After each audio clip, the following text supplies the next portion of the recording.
Hey there, welcome to another episode of Cooking with Violet Vixen on a very chilly day here. It's a good day for something sweet to make you feel happy again, and it is called poppy seed cake. This one's delayed as usual, and then I had to go on a small side quest because see down here, syrup ingredients. I forgot to write down those ingredients, so I had to go quickly run up to the supermarket, which lucky I've got one close by, buy some oranges and some lemon and a lemon to make sure that I can do the syrup. And anyway, I'm back from my little quest, so I can make some yummy cake. As well as this, which I'll talk you through in a moment, you are going to need oven on 160, 150 if it's fan forced, which I treat mine as fan forced anyway. You will need a small saucepan for when we make the syrup. You'll also need a skewer or something for putting holes in the cake. I made a cake like this design many years ago and it was really good. I remember having to poke holes in it, put the syrup in, and then the syrup goes into the cake and it's really yum. You will also need a food processor. Now, my food processor is very small, so in order to make this cake with all the mixture in it, I'm just going to do mine with the mixer, the stand mixer. Which is fine because it's basically melted butter and a whole pile of other stuff anyway, which I'll talk you through here. Now, it also is cooked in a very, very strange tin, which is actually called a bundt pan. I think I've pronounced that right. It's bund, B-U-N-D, with a T on the end, so bund or bundt pan, which is basically just a very fancy fluted circle in the middle. So this is where you get that fancy cake from, where you see the ring in the middle. So that's there. I haven't used this for years, so I've just given it a bit of a wash. So that's all we need. You will need a stirring stick for when you do the syrup. You'll need a handy pink spatula for helping get it into here. And you'll need a sieve as well. I almost forgot that because we are sifting flour. And I've used fresh juice. Normally if I'm making a cake, I prefer to squeeze said, normally oranges or lemons are the main things that you make a cake out of that you need to extract juice from. I prefer to use with the fresh ingredients, so I did actually have to go and buy some more oranges. I had 2 oranges which had a lot more juice in them than the 2 I just brought, but at the end of the day I wasn't going to get in the car to go and get 2 oranges and 1 lemon. So let me talk you through the ingredients. As mentioned, it's a very cold day, so I nearly got blown away going on my little quest.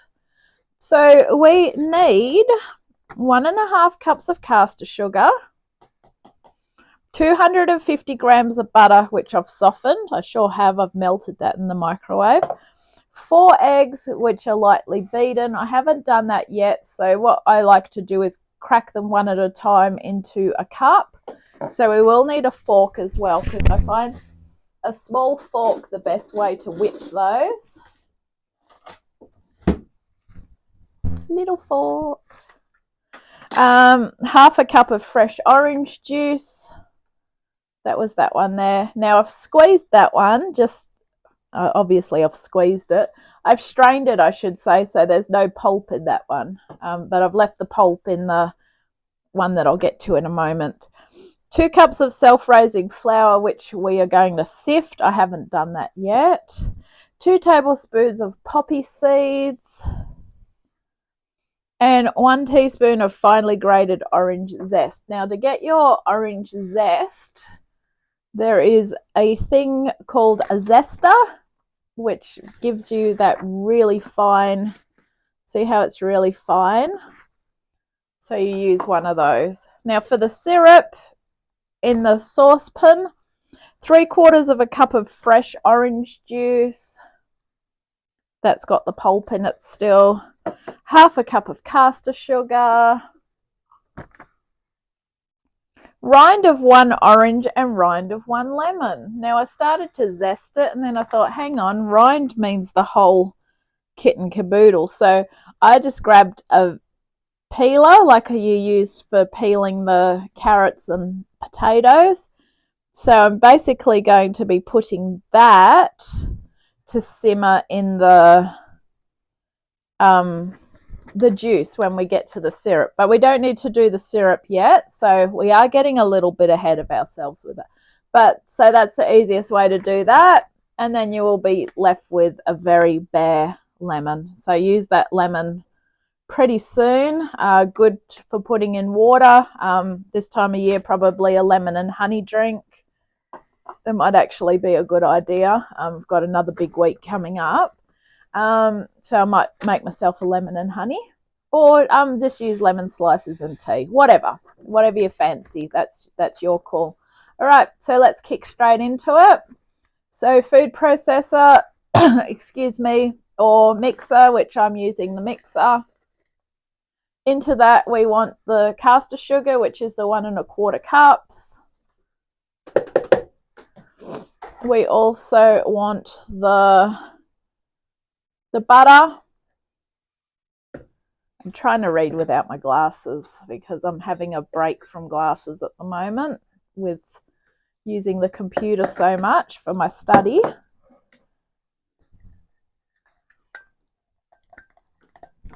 Which I'm getting behind with, but I'm still technically ahead with.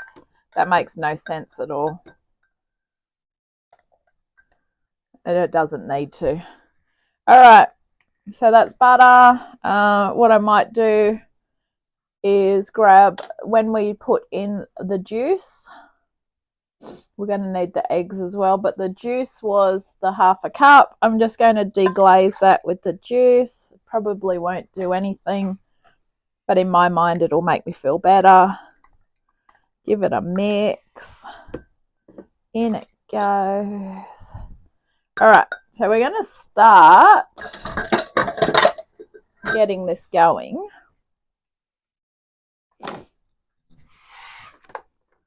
So as I say, if you've got a food processor, that's what you'll use.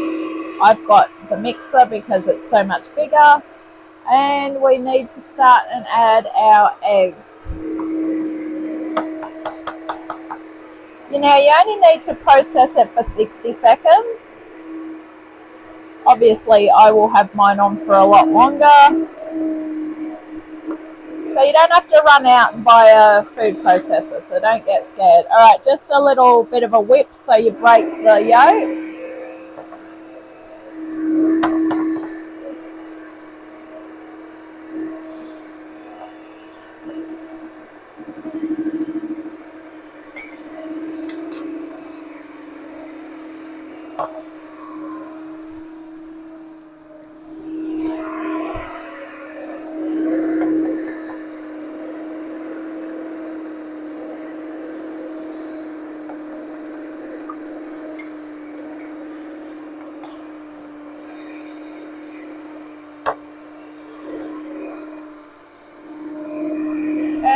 Our last one is here.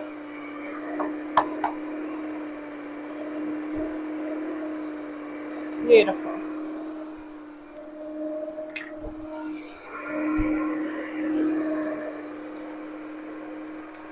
All right, in goes the last egg. Okay. Now our next step is going to be to sift the flour. And then we want to add the flour, pulse it for an extra 30 seconds or until we have a smooth batter. Now, if you've got a food processor, this will be an easy step for you. With me, take me a little bit longer. But it's all fine though.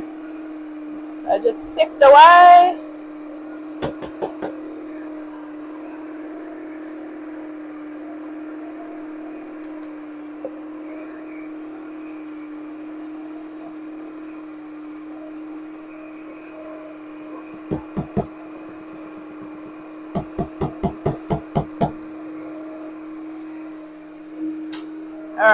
in it goes, a little bit at a time.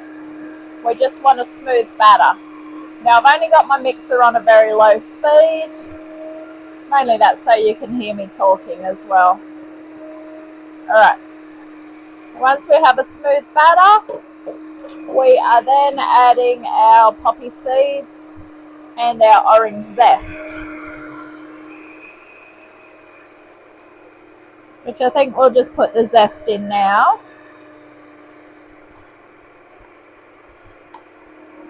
And I think we could put the poppy seeds in now as well.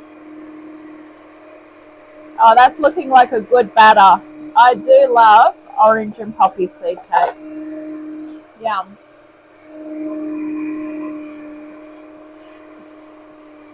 The cake that nearly didn't happen because of 2 ingredients missing. But as I say, fortunate enough, I've got a supermarket just around the corner. And as of Thursday, I have a trial at a fruit and veg shop as well. So more work, but it means that I'll be out and about, and if I need to pick up ingredients, it's good for me as well. All right. I think I'm happy enough with that. The only way we'll know for sure if we're happy with it is by getting handy pink spatula, scrape the bottom. Oh, that's perfect. All right. I'm very happy with that. Okay. Let's bring over our special cute little bundt pan. All right.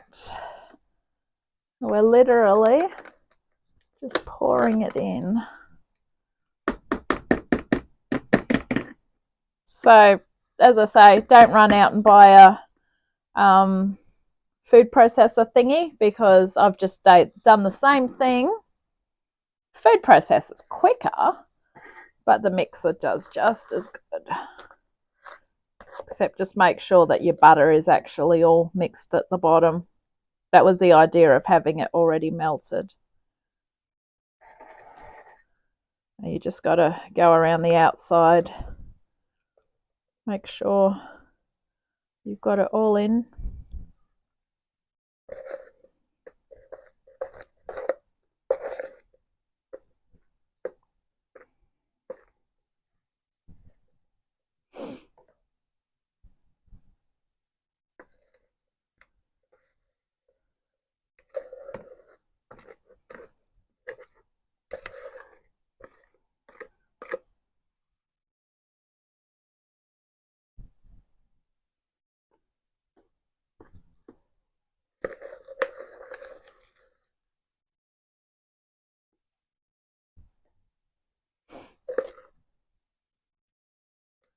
Okay, this is why the spatula is important.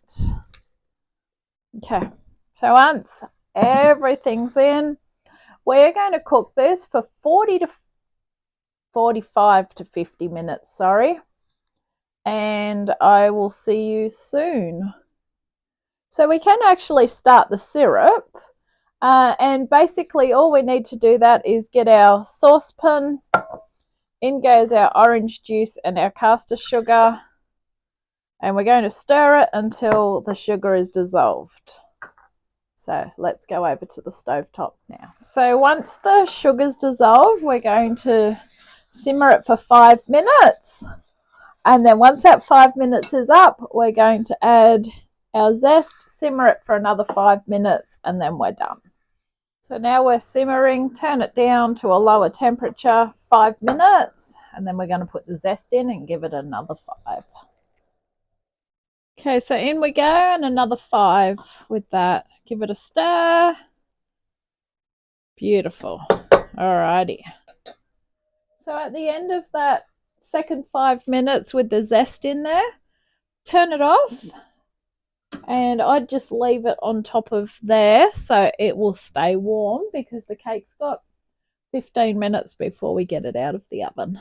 So this shows you the importance of putting a tray underneath. It bubbled up and over. I haven't had a cake do this ever, I don't think.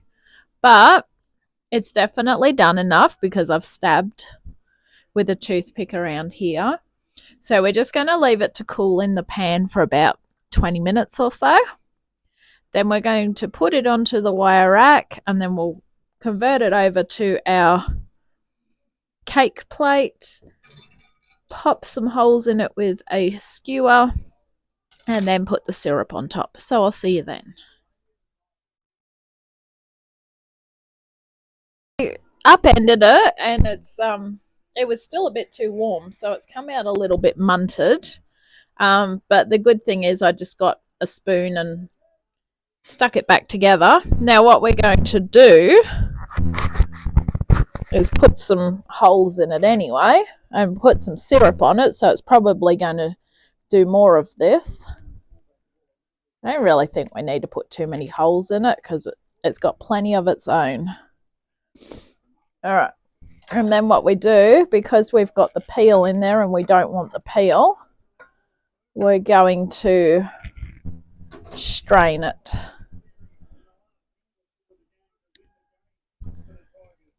And over the top. Just keep going around and round. And then we're ready to serve. Thank you for watching this episode of Cooking with Violet Vixen. This has been poppy seed cake. I hope yours turns out slightly less munted than mine, but there was no point in lying about it. That's how it's turned out. And that's mainly from not letting it cool long enough. So don't rush it and you'll get a better cake. Alrighty. Catch you on the next one. Bye.